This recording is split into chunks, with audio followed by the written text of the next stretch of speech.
আল্লাহ রাসূল, তিনি সমস্ত নবীদের ইমাম, তিনি সমস্ত মাখলুকাতের ইমাম, তাকে আল্লাহ তাআলা দো জাহানের বাদশাহী দিয়েছেন।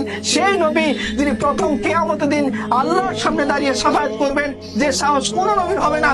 সেই নবী তিনি সমস্ত নবীদের মধ্যে বেশি সম্মানিত, তিনি সমস্ত মাখলুকের মধ্যে সম্মানিত। আর আল্লাহ সমস্ত নবীর সাথে কথা বলেছেন দুনিয়াতে বসে, দুনিয়াতে তাদেরকে বসে আল্লাহ এই নবীর সাথে কথা বলেছেন আরশে আজিমের উপরে নিয়ে, তাকে স্পেশাল গিফট দিয়েছেন যাকে আল্লাহর কাউকে দেন নাই। আপনারা জানেন রূহের জগতের কথা, আল্লাহ সমস্ত নবীদের রূহ, সমস্ত মানুষের রূহকে একত্র করেছেন। সবাইকে জিজ্ঞাসা করেছেন যে আমি যদি তোমাদের জামানায় এই নবীকে পাঠাই তোমরা তাকে মানবা কিনা। সমস্ত মানুষকে দিয়ে আল্লাহ ওয়াদা করাইছেন যে তোমরা ওয়াদা করো তোমাদের যুগে যদি এই নবী আসে তাহলে তোমরা তাকে মেনে নিবা। সবাই ওয়াদা করছে, হ্যাঁ আল্লাহ তোমার সঙ্গে ওয়াদা করলাম এই নবীকে যদি আমাদের যুগে পাঠাও, আমাদের জামানায় পাঠাও, আমাদের ইরাতে পাঠাও, আমরা তার উপর সবাই ঈমান আনবো।